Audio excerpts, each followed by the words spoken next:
What's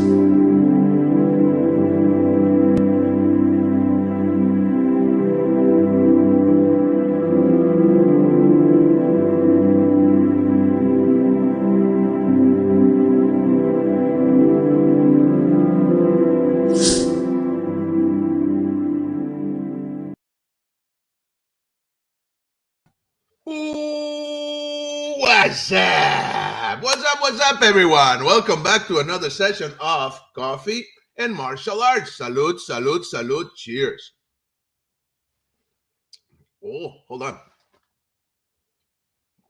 Great coffee this morning. Yes, good coffee there. I can see you. Okay, so today we have a great show for you guys. Yes, it's that day of the month, the first Thursday of the month, and we have our good friend and collaborator Guro Kathrin Sumpter is in the house. But before we'll get her here in front of you guys, let me just say that we are going live through our Facebook page, Master Frank Soto Kinetic Dragon. Please like and subscribe and share. Make sure you, if you like this video, share it with your friends.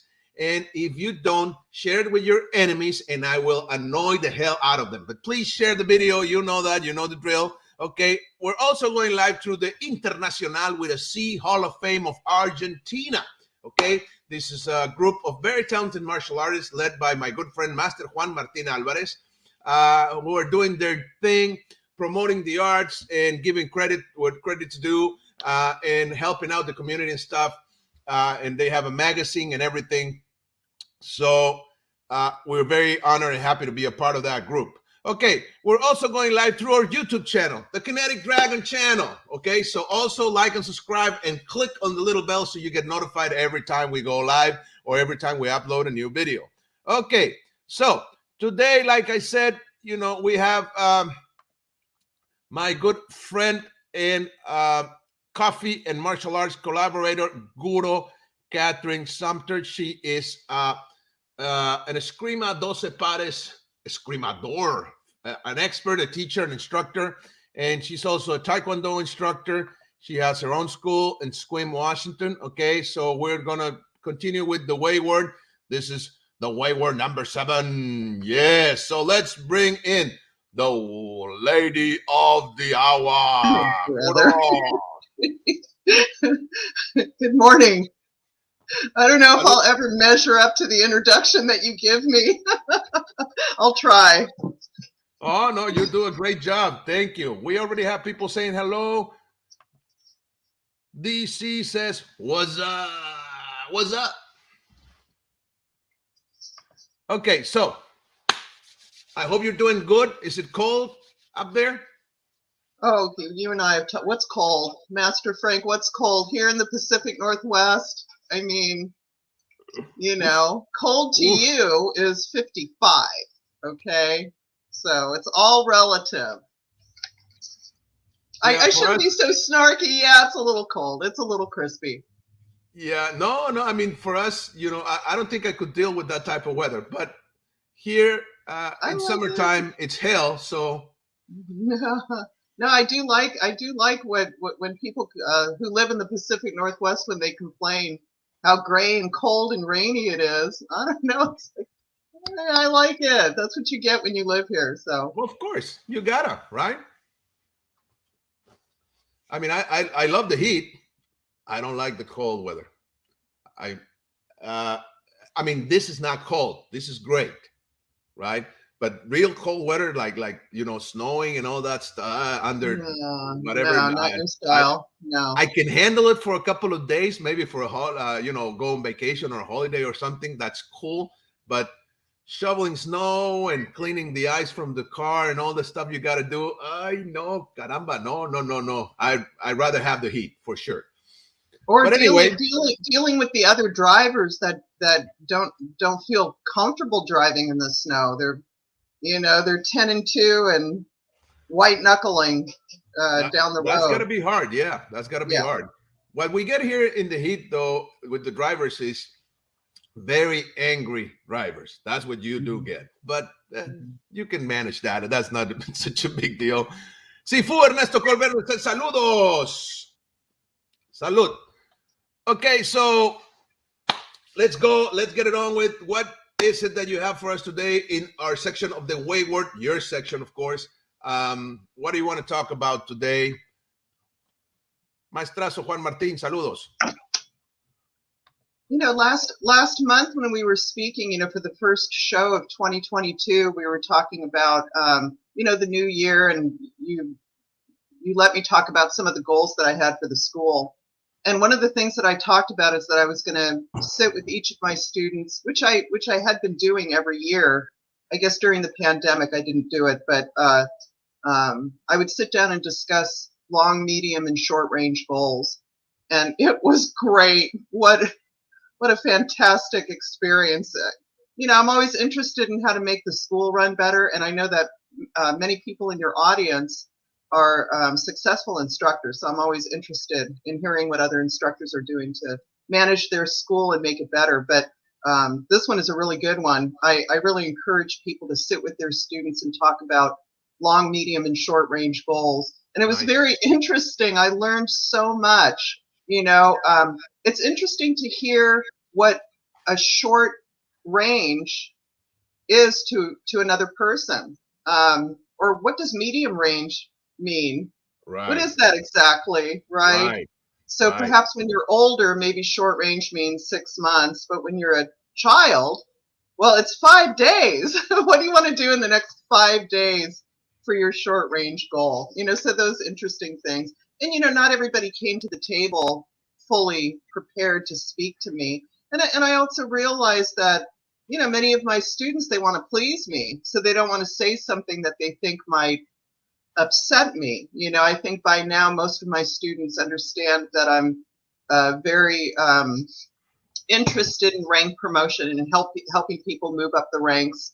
And I had a couple of students tell me rather gingerly that they're not interested in rank promotion, that they just want to learn how to be a better fighter. I got very general answers. I got very specific answers. I had students tell me that they just really want to clean up their crescent kicks, right down to that. Or I had students tell me that they really want to have a good showing in a fight with another particular student. Very specific. And then I also had a few students, it was great, Master Frank. I had a few students tell me that they're very, very interested in opening their own school. I mean, yes, let's make that happen. What can I do to help you make that happen? I mean, It was great. I mean, I took that as a personal victory, a student telling me that they want to open their own school. Maybe they, even if it's just a fantasy or whatever it is, it sure is sincere at the time. But that's very exciting to me. Yeah, that sounds interesting. Yes, that's so cool. And nowadays we need more people like that to open up dojos and studios and schools and academies, because martial arts should be an activity for if not for everyone, for almost everyone, especially when they're younger. I agree. It's a very good tool for character development and to teach our youth how to become confident, how to have soft skills besides what they learn in school. I agree. Strong ethics, for example, a good sense of right and wrong. I think you can all get that from an honest and good martial arts instructor. Well, I was thinking the same thing before you said it, is that, we will need more schools. We do need more schools, more choices for people, because not every instructor is a good fit. Hopefully you can find something in your town. You can find someone in your town who you can relate to. I encourage people to interview instructors before they make a choice. I think once you make a choice, you have to give that person a fair chance. But it was just really interesting. I'm actually looking through my notes right now. I had a student specifically tell me that he would like to really build up his endurance. He just didn't feel like he had enough stamina in the class. So very, very specific. That's a good I had a student tell me, oh my God, it was music to my ears. He told me that he wanted to really hardwire the language. In the stick fighting, I can, and also in Taekwondo, though, it's a language unto itself. And sometimes I'll say things, and if you don't know what it is, you're going to be lost. And I understand that. For example, I'll tell our students, okay, we're going to exchange 1, 2, 3, 12 from long range with a single counter or whatever it is. It's like, well, what does that mean, right? And yeah, so I was happy to hear that. I got a lot of people talking about how they want to do more weapons in the Taekwondo class. Definitely they wanted to do more weapons. Everybody wants to do more fighting. It was just, yeah, it was great. Nice. We got a couple of people saying hello. Gabriel Zamora, greetings, master. Salamat. Salamat. Thank you. Jaime Duran, maestrazo. Greetings, Master Soto. What's up? What's up, my friend? Abrazo, saludos, maestro. Yeah, I mean, and also I believe that with this exercise, you get to have a deeper insight into what your students want and what and their needs, right? And also I believe it's a good exercise because I'm sure they feel more respected because you're listening to them. You're listening to their needs and their desires and goals. So I believe it's a great exercise for sure. Oh yeah. Oh, and as I said, some of these things really came as a surprise to me. Students that were not interested in rank promotion, at least that's what they say now. I tend to think that I believe them, and I'll carry on that way. But sometimes when they see their comrades promoting and they've got the same skills, the same skill set, maybe they think too, gee, I wouldn't mind moving up the ranks. I had students tell me with specific dates, hey, I want to reach black belt by 2024 or whatever it was, and I need to hear stuff like that. It's like, how are we going to make that happen for you? What's that going to entail? I had several students, this is interesting, I had several students tell me that they'd like more teaching opportunities in class. That's huge for me because I do have several students that have a natural capacity for teaching. They're skilled, they're well liked by other students. They have a very kind heart.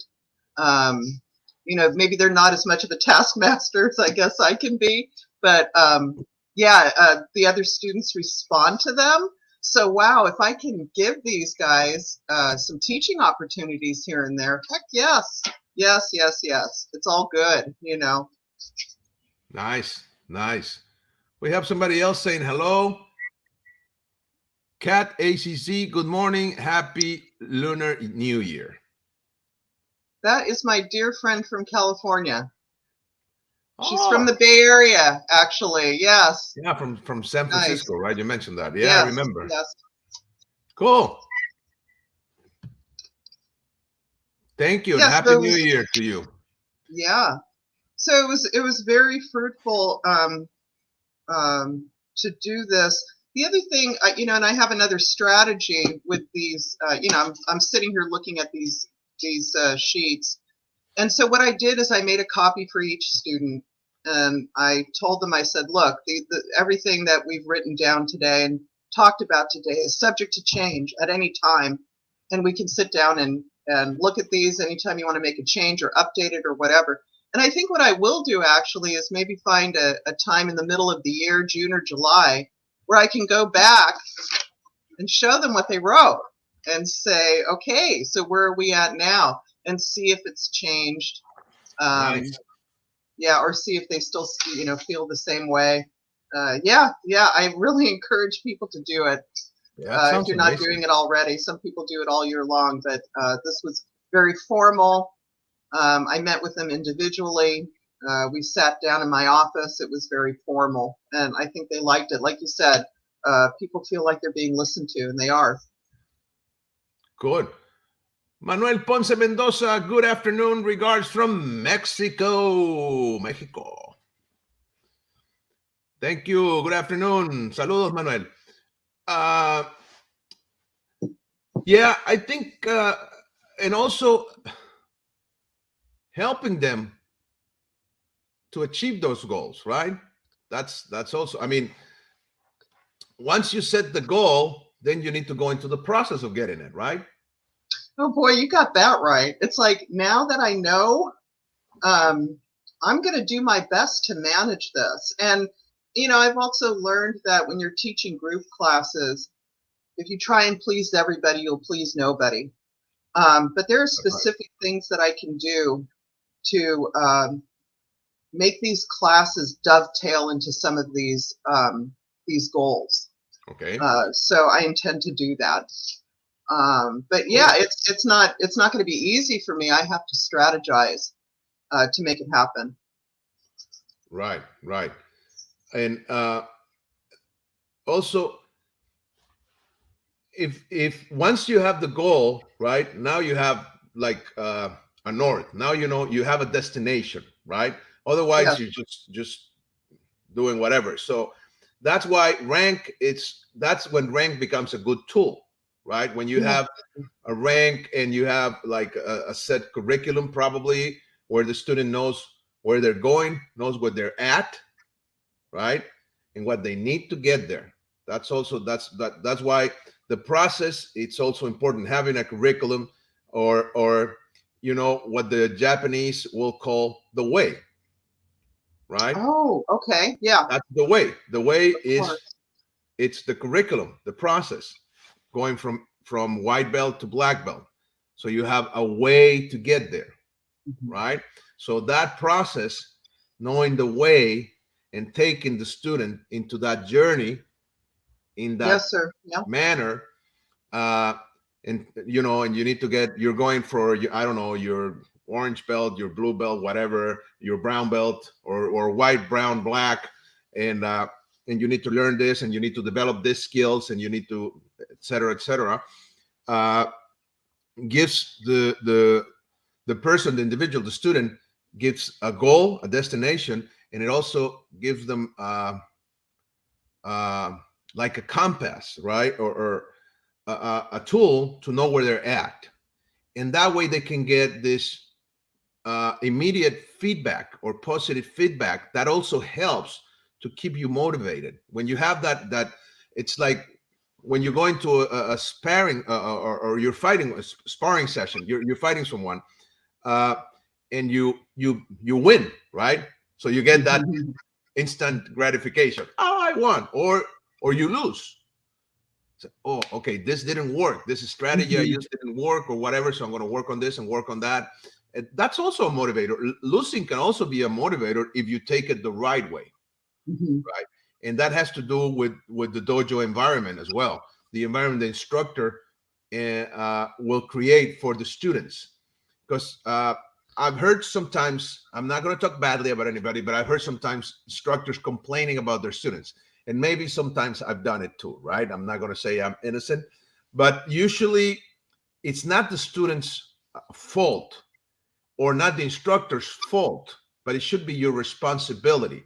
That's the best way to Yeah. see it. Take guilt away, make yourself responsible so you can respond to the situation and change it. So if you have bad students, you need to ask yourself, what am I doing? Not wrong, but not assertive. I'm not being assertive in certain things. So what can I do to become more assertive? Okay, to create that better environment.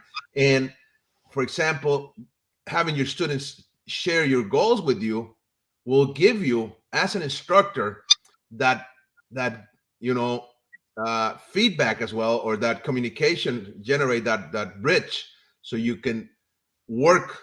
Like you said, you're not trying to please them, but you can include them, right? And you can add and multiply to your lessons and to your group classes and whatever you're doing, right? Marco Antonio Gonzalez Arana, greetings, Master Frank Soto and guest. Gracias, thank you, greetings. What do you think of that?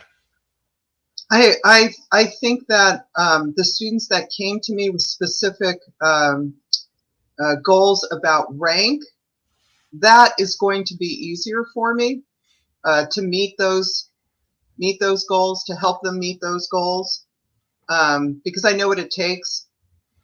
But some of the students that come to me with the more abstract goals, well, I don't know how abstract, like the students that said they wanted more teaching opportunities, that really does let me be more creative in class.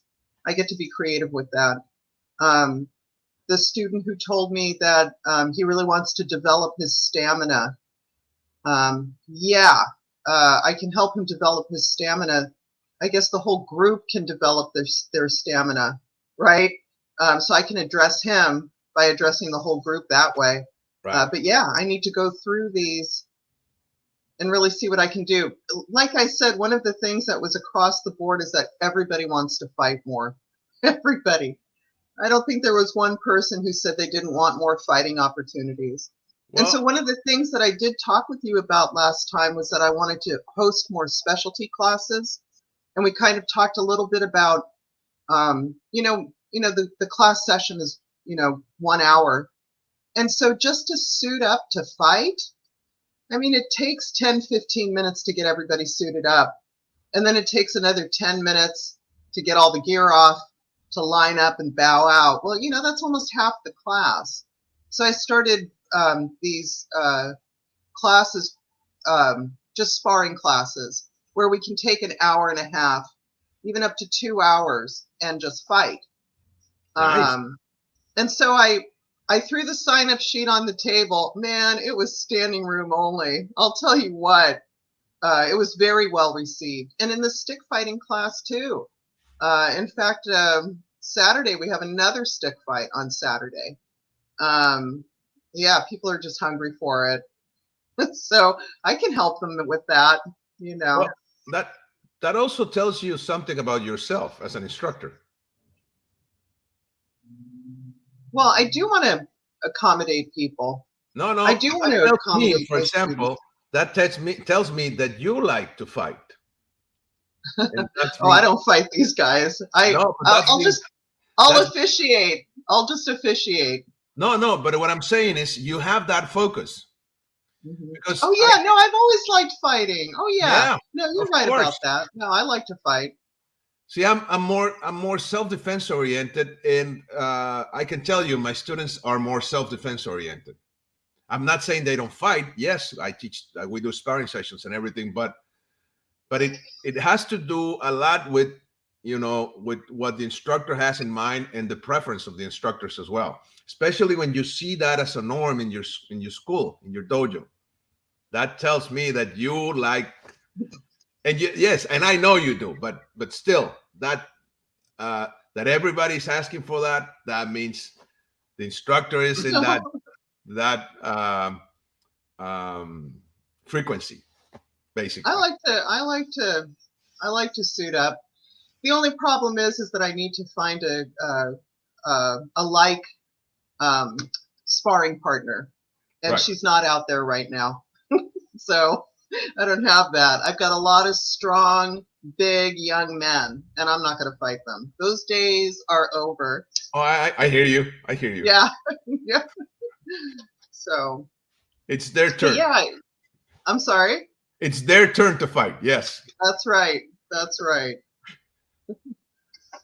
But I also have had the opportunity to let other students also do the task of, like, when we do these sparring, we set it up like a tournament, and students get the opportunity to be like a corner judge, and they love that, and it's good. It helps them. You know how it is, like if I'm the ref and I have 4 corner judges and I see a point, I'll say break, and then I'll say judge's call.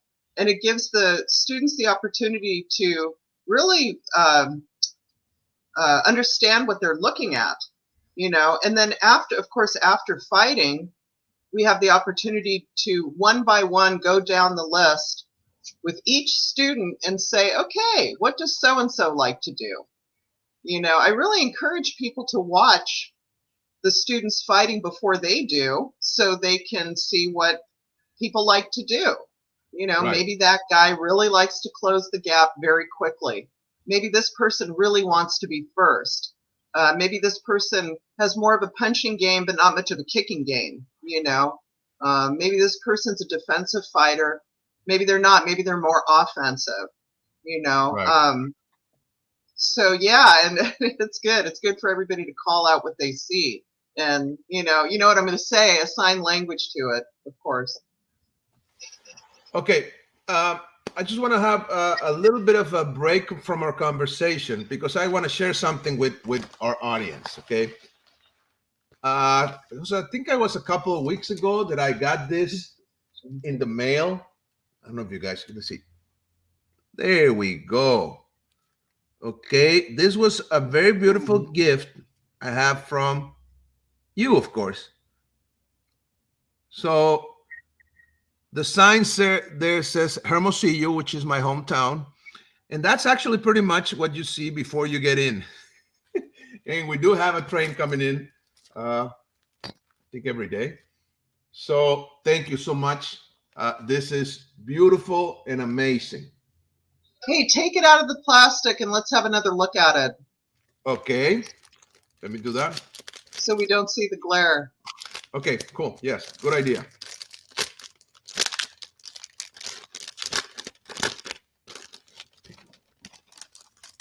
I hope to be on that train someday and come and visit you. Well, I think you will be better off flying, but yes.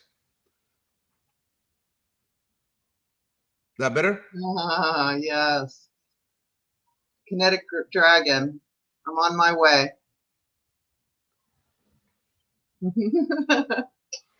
Yeah, cool. And we do have that type of how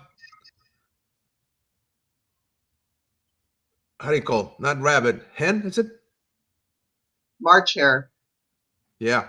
Liebre. That's how you call it in Espanol. What is it called? Liebre. And they are big, aren't they? They're big and they have really long ears. Yep. Yes. Yes, those desert rabbits. And they're a little bit nasty creatures. Well, so I hear.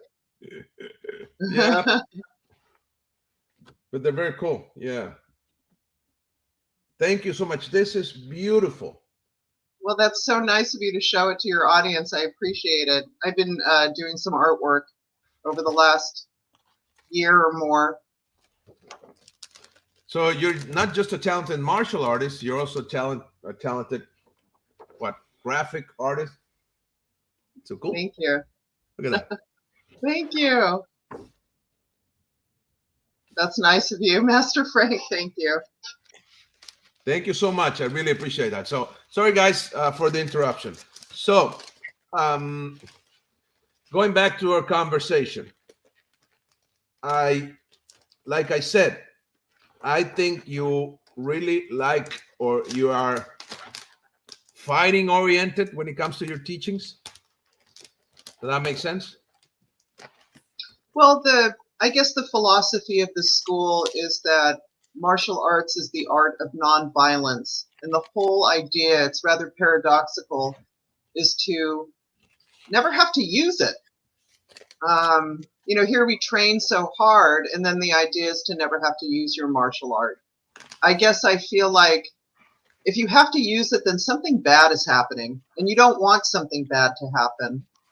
I guess what I'm seeing in some of these, especially the young men, this desire to really unload and go full blast on something or someone, especially in the young men. They need to. Oh, oh, thank you. Yes, thank you. I agree, by the way. Drew, Los Angeles. hello from LA. Hello, Drew. Thank you.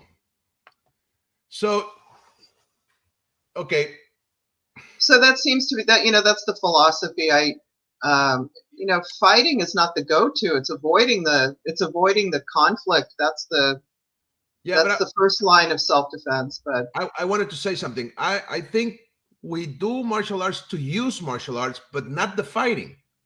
yes, You Yes, see, I I concur. mean, you learn how to fight so you don't have to fight because Yes, yes, yes. because Absolutely. I agree. you familiar yourself with violence, you familiar yourself with aggression, and you can predict it and you can perceive it before it happens, right? Because you're not in denial anymore. You Yes. understand that people can be aggressive, people can be violent, and it can happen just like that out of no and Yeah. of nothing, out of nowhere, right? You get this violence and then it escalates so fast, and you learn that in the dojo. You learn how to deal with that, right? So what you get from martial arts is all of this secondary effects, right? Secondary benefits, right? But which actually become primary. But you get your confidence goes up, your sense of security goes up, right? You are more prepared for any eventuality. And people will say, yeah, but see, nowadays you have all these people with guns and stuff like that. Yeah, but it's not the fighting. I mean, I'm not gonna dodge bullets or anything like that, but I can see the violence happening way ahead of time, and that's because Oh, you are that's familiarized, brilliant. right? Yes. I think it was your colleague in Hawaii, Scott, who mentioned that. He said something about that. He said rarely does the rarely would the violence take you by surprise. There are things leading up to it. There's always something leading up to it. And if you have your eyes open, just the way he phrased it, I'm probably butchering it, but the way he phrased it was spot on, and I haven't forgotten it. Mr. Higgins. Yes, yes, Yeah, yeah. yeah. Well, yeah. So we I mean, I believe I use martial arts all the time, and then I get this. I'm saying this because I get this question often. Have you ever used kempo on the streets? Right? Have you ever applied in a real situation? And I said, yes, all the time, just not the way you think I do, right? But I apply it all the time. And I've been in violent situations, but I usually don't have to fight. I can diffuse the situation way ahead because of my training, because of Kempo, because of Kinetica, because of the martial arts, because I understand violence and I know how to diffuse it, how to, uh, you know, play with it in a way, right? Uh, because we have different tools, and that happens because of being familiarized with violence, with fighting, with all of the stuff that you get familiarized with. And I'm a firm believer that we need. There are two basic instincts that, according to the founder or the father of psychology, Sigmund Freud, said 100 or so years ago. Uh, we have the aggression or the aggressive instinct and uh, sexuality, right? So you have um, the death instinct and the life or the survival instinct, right? And it has to do with procreating. That's the sexual side, and killing. That's the aggressive or violent side of humans, right? So the problem with those is they become taboos, right? And people get into denial. I think we have advanced a lot in sexuality as a society, right? Of course, there are setbacks. I'm not an expert in the field, but in violence, even though yes, there are a lot of people studying it and so forth, I believe there's still a big taboo. And if we understand how humans work, see, when you have a child between the age of 2 up to 7 or 8, those first years of the child's life, it's all about aggression and violence. Why? Because that kid is learning how to survive. So wherever violence around that little persona happens, he or she is going to pay full attention because survival, his or her survival, it's in jeopardy because of it, right? So if they live in a violent house or something, then they might become violent or shy or whatever, right? So that happens in the first 6 maybe up to 7 or 8 years old. Okay. And then the sexuality happens in puberty when they become teenagers. That's when it becomes an issue. So the first issue is violence. And this is very well studied by psychology, right? So if we can teach them, if we get a child, a kid, and start teaching them when they're 3 or 4 or 5 about violence, how to be familiarized it, how to give it a place in your psyche, right? Oh, perfect. Perfect. Yes. Yes, give it Yes. the right place. You cannot, because denying it doesn't solve the problem. You need to understand that it's part of your basic instinct, right? It's part of who you are. So you can deal with it in a positive and an assertive way. And that's where martial arts are way, way, way importantes. Mucho, muy. Okay. And then, because if you do that right in the first years, like let's say you teach that to a kid, or you teach that to the parents, right? The parents come to a martial arts studio and they learn about, self-restraint, self-control, knowing themselves, gain their confidence, or boost their confidence, right? And all the things you get from martial arts, and they take that to their family environment, to their home, and they share that with their kids. That kid is going to have a positive management of that basic instinct. Oh my gosh. Brilliant. Right? I couldn't agree more. I couldn't agree more. And that's, So yes. one of the students of Freud, he's also a student of many others, and you've heard me talk about Jordan Peterson before, but he also talks about that you must know your own capacity for malevolence, because if you don't know that, and you just refer to it as that basic instinct, and like you said, to be in denial of it, that's where we have problems. So you have to understand your own capacity for malevolence. And the first time I heard that, I was bowled over, because I thought, my capacity for malevolence? No. And then when you think about it, No. Well, no. it was referred by Carl Jung as the Yes. shadow, right? Right. Yes, sir. So there's a side of us that's in the light, but there's also an opposite, like yin yang, right? The other side that's in the shadows, and we don't know that very well. But when we get into survival situations, or when we are at risk, we start experimenting that. So martial arts can do that for you in a positive and safe environment, right? Because Yes, music to my ears. Perfect.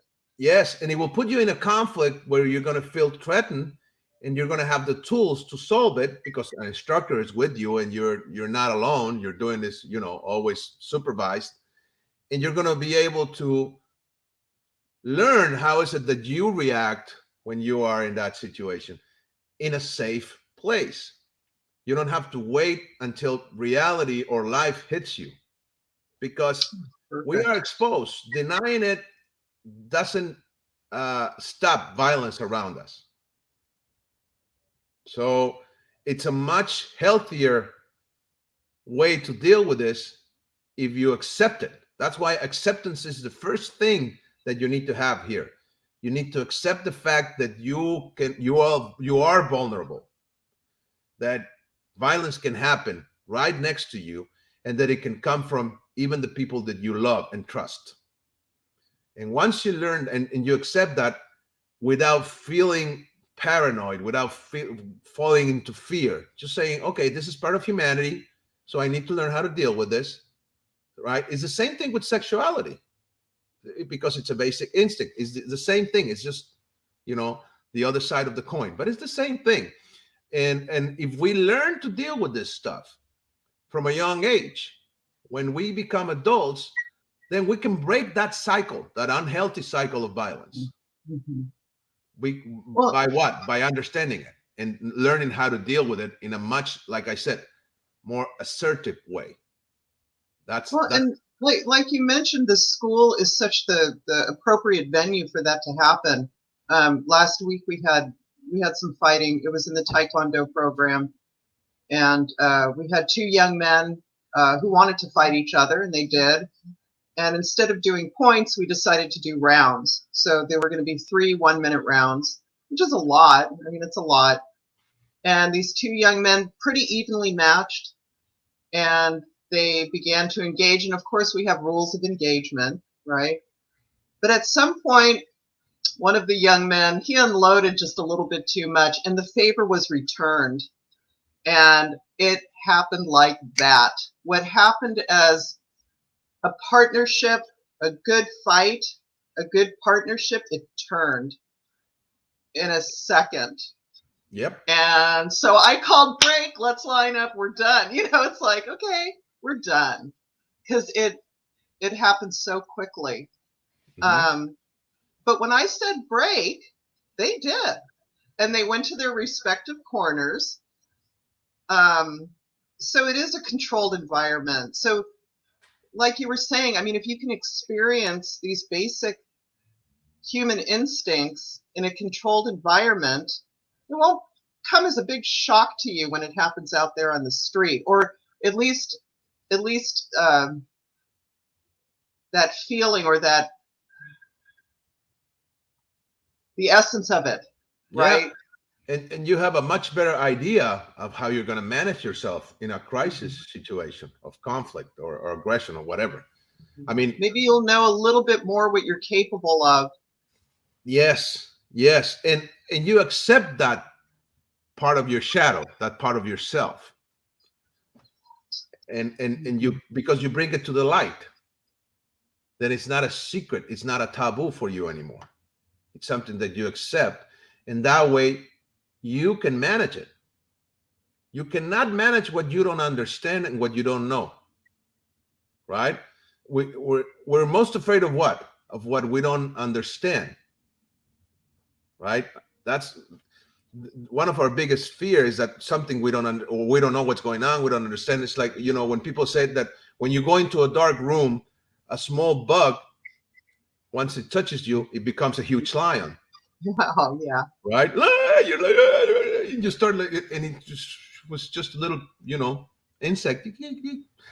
But you get like, because your mind plays tricks on you, right? Because we are wired that way. We are wired for survival. Our brain is wired that way. And like I said, you know, there's this teaching that I believe it's true.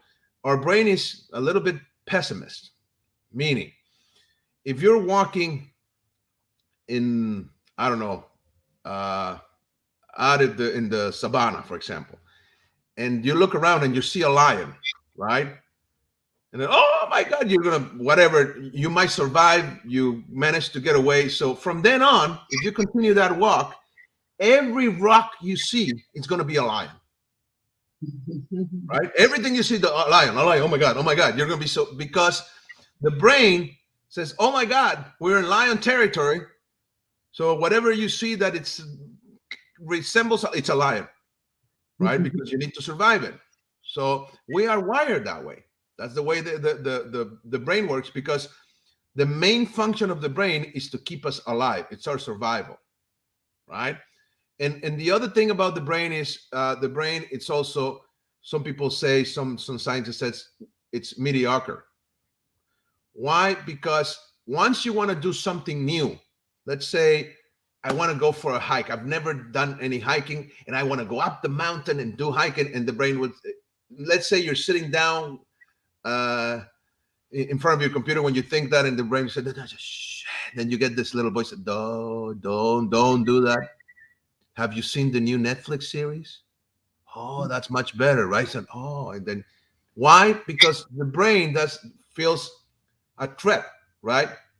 Oh my God, you're going to go out into the mountain, into the woods, and what if something happens, right? So no, stay in the safeness of your house and watch a Netflix TV series.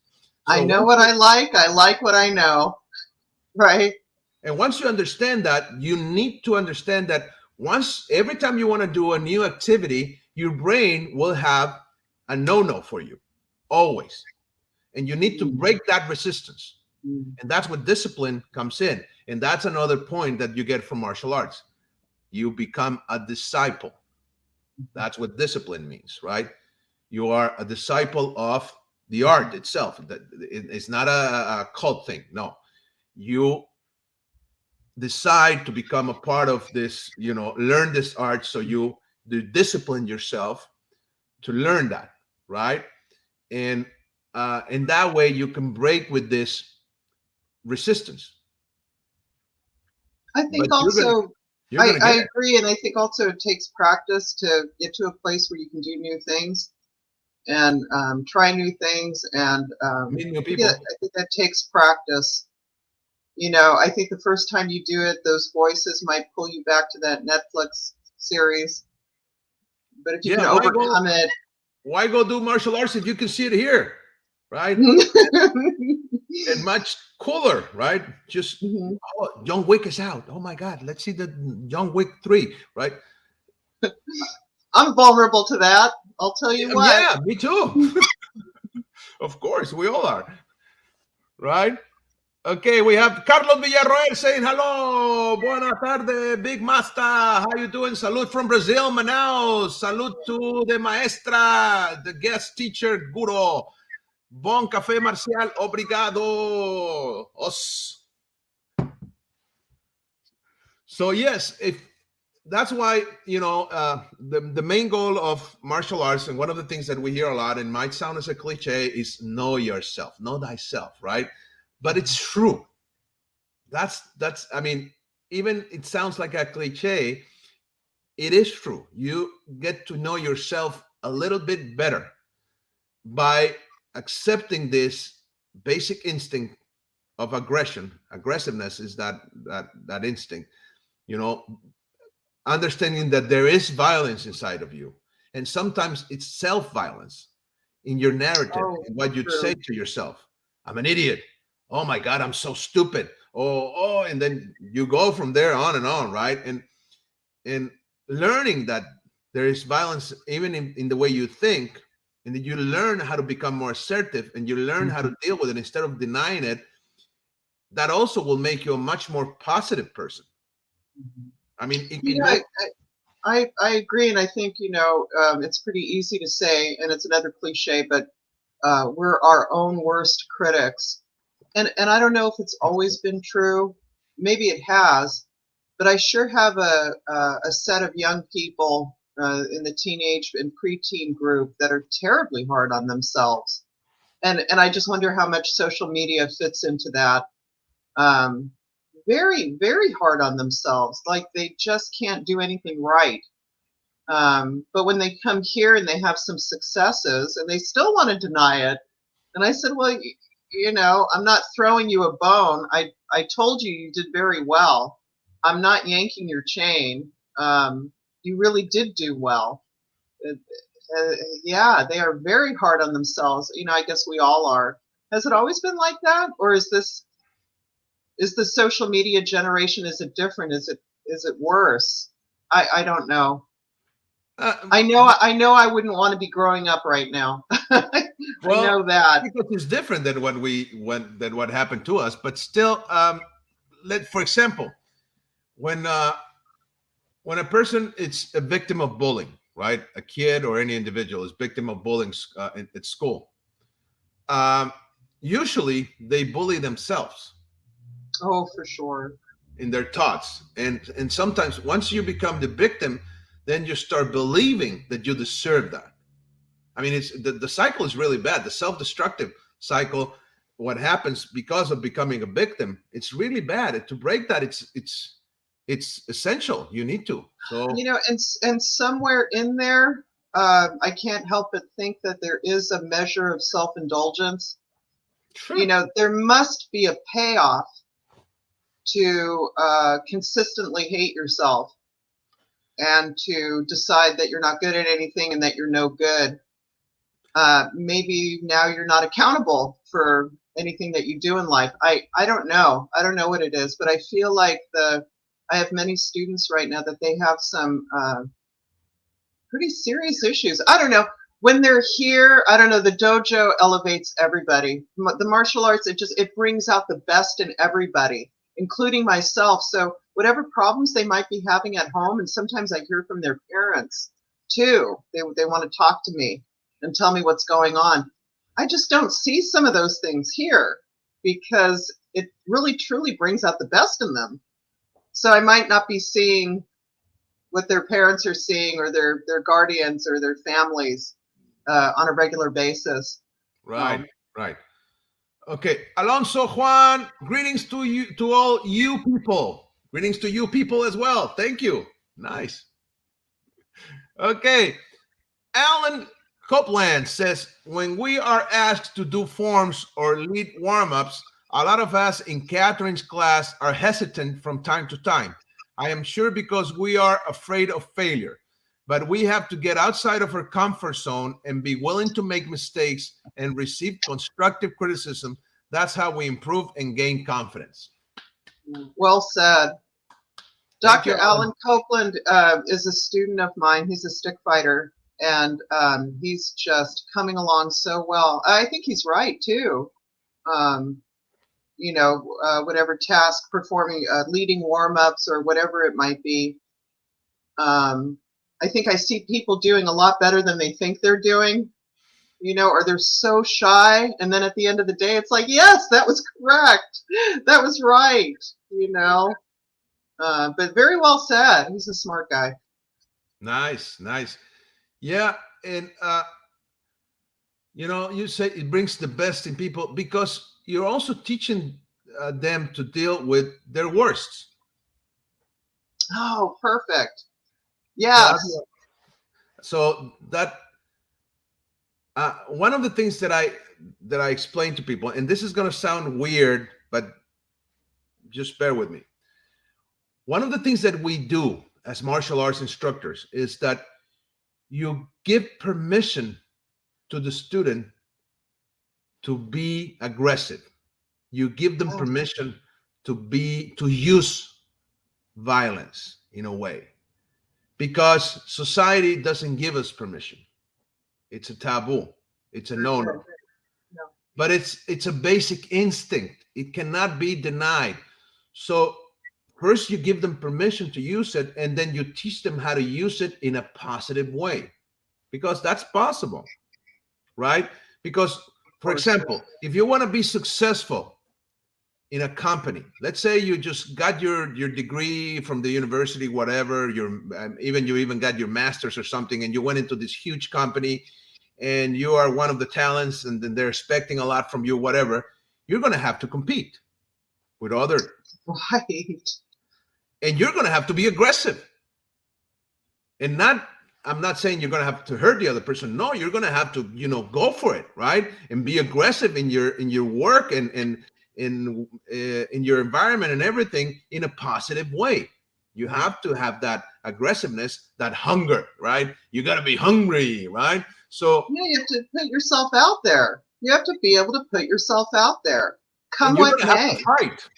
You're gonna have to fight for that goal. Maybe you want to become, I don't know, the CEO or the director or whatever goal you have. It could be as big, right, as what's in your mind. And martial arts will give you that permission. It's gonna allow you to challenge that within yourself, to challenge that belief, and to understand that sometimes it's not just a luxury, it's a need. It's perfect. not a taboo.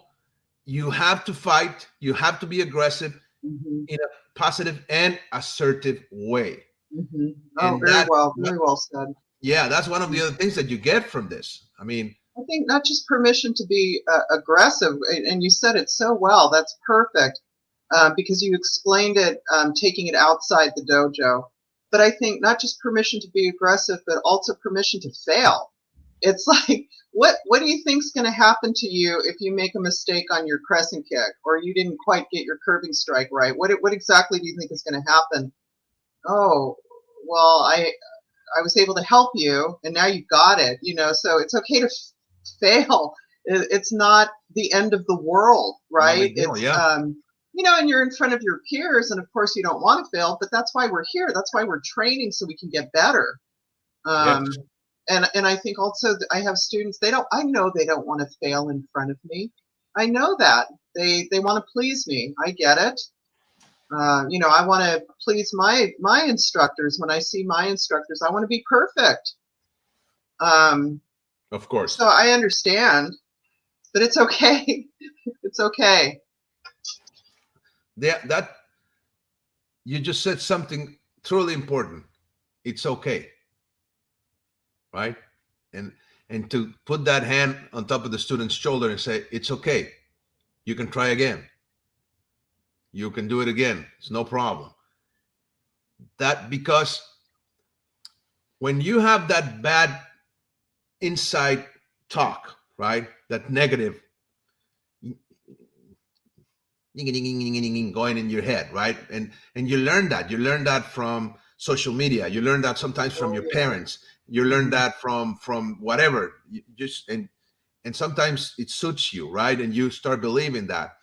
So in order to succeed here, you need to change that. You need to get that positive talk. And that's when the instructor comes in and when it says, it's okay, you'll do it.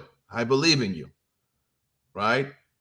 Then that becomes, because you are in the position of authority and you are in the position of power as an instructor. So you have to be responsible, very responsible of that. And if you do it right, then that person is going to get that, bring it into their minds and say, yes, right? I can do it.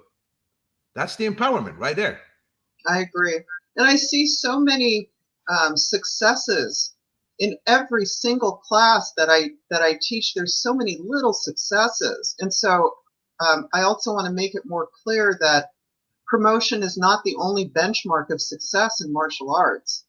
There's so many. Yes, I agree. Yeah. I agree. Well, we're almost out of time. Alonso Juan said saludos a todos. Salud to you all. Saludos otra vez. Thank you.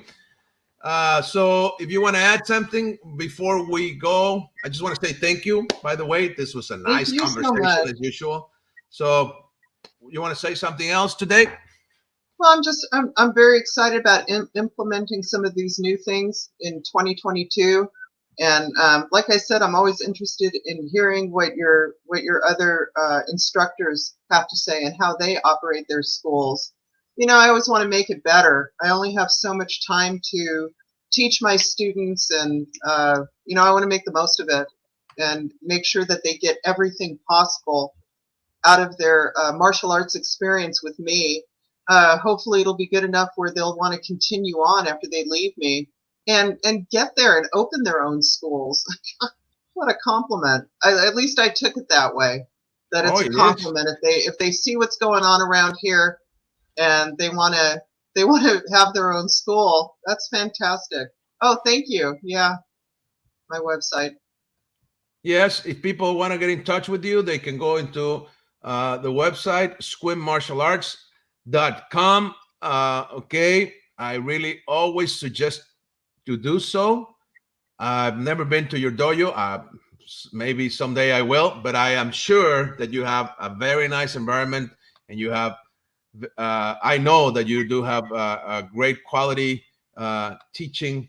So if you can, anybody there that sees this, if you can, go and check it out. Go and get some lessons. I'm sure you won't regret it, and you will get a lot from it. Thank you very much. That was nice of you to put that on there. Well, thank you very much. Gerardo Lozano, great talk, master. Thank you. Saludos, mi estimado. Un abrazo. That's one of my friends and students. Yeah, fantastic. Let's see. Alan says, thank you, Catherine and Frank. Gracias. Thank you. Well, thank you, everybody, for watching. Thank you, Guro. Thank you so much. You are the lady. Yes. Thank you. And adios. There she is. You guys have a great week, great weekend. Be careful out there. There's going to be some cold weather going your way probably this weekend. If you are in the States and the north side of Mexico, we're getting some cold. And next week on Thursday, we're going to have a very good guest, Grandmaster Al Garza from the Lima Lama Matrix System. And he's going to be talking about his book. So make sure you are here. Well, thank you again, Guro. Take care, everybody. Bye-bye.